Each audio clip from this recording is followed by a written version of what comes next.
La femme n'est jamais une citoyenne, même si elle est mariée à un citoyen. Le terme citoyenne n'existe pas. Et dans ce monde tellement androcentriste qu'est la Grèce, qui est faite par les hommes, pour les hommes, vue par des hommes, il est difficile pour nous d'appréhender cette condition féminine au quotidien. Les images sont trompeuses. On a, bien sûr, devant nous, des œuvres d'art qui montrent une certaine image de la femme. Ce n'est pas la vraie femme grecque, c'est une divinité. Au quotidien, dans toute la hiérarchie des femmes que compose la société grecque, la femme du citoyen, c'est la moins bien lotie. La femme, de sa naissance à sa mort, va être une éternelle mineure. Elle n'aura aucun pouvoir décisionnel. Et elle aura toujours une âme masculine qui sera là pour la chapeauter. C'est une vie qui n'a pas d'objectif en fait, si ce n'est procréer. Le nombre de morts en couche et le nombre de morts d'enfants et de nouveau-nés va être très important. Il y a plusieurs dizaines de stèles qui représentent des femmes mortes en couche. Là, la femme est vraiment... elle est magnifiée. Il y en a une là, c'est une stèle très émouvante, et derrière, la nourrice qui tient le tout petit bébé, donc vraiment le bébé qui vient de naître. Je pense que c'était pour peut-être honorer, pérenniser le foyer tout entier. Et le symbole de cette femme morte en couche avec un héritier, ou une héritière, c'est moins bien, devait être magnifié par la famille. Tanagra, c'est un mot qui a donné naissance à ces figurines en terre cuite.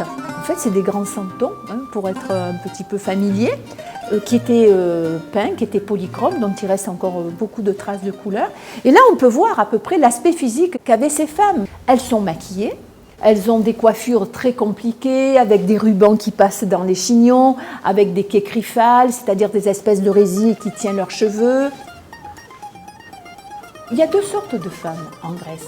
Il y a les femmes du dehors et les femmes du dedans. La femme du dedans, c'est la femme du citoyen. Elle est dedans.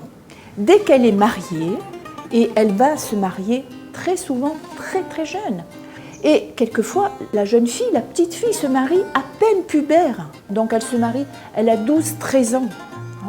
Et à partir de ce moment-là, jusqu'à la fin de sa vie, elle va rester dans la maison. Elle va être maîtresse du foyer et va s'occuper des enfants et des tâches ménagères. Alors, certes, on peut admettre, et on en a des témoignages aussi, elles sortent ces femmes parfois, elles vont à la fontaine. Alors aller à la fontaine, c'est la grande fiesta, et aller chercher de l'eau. Et on a une iconographie comme ça qui est très volubile de ces femmes qui vont à la fontaine, qui s'arrosent, qui parlent, parce qu'elles ont peu de moments où elles peuvent se retrouver hors du foyer et hors de leur gynécée.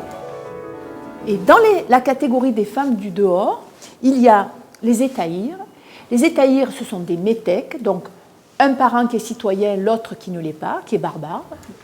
Étaïre, étymologiquement, ça veut dire la bonne amie, et plus si affinité, parce que l'étaïre, elle va avoir le droit d'aller dans des symposiums, d'aller dans des banquets qui sont uniquement masculins.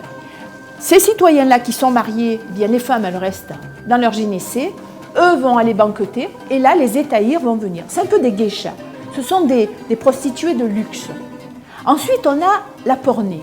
La pornée, c'est la prostituée qui travaille à la passe, et qui est une femme du dehors aussi, avec une condition qui est souvent quand même peu enviable par rapport à l'étaïre. Et puis, on a la palaquée. La palaquée, c'est la concubine.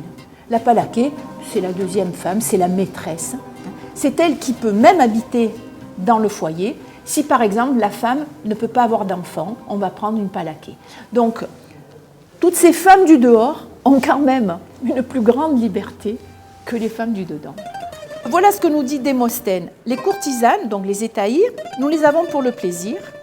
Les concubines, palakas, pour les soins de tous les jours. Les épouses, pour avoir une descendance légitime et une gardienne fidèle du foyer. Démosthène. Tout est dit.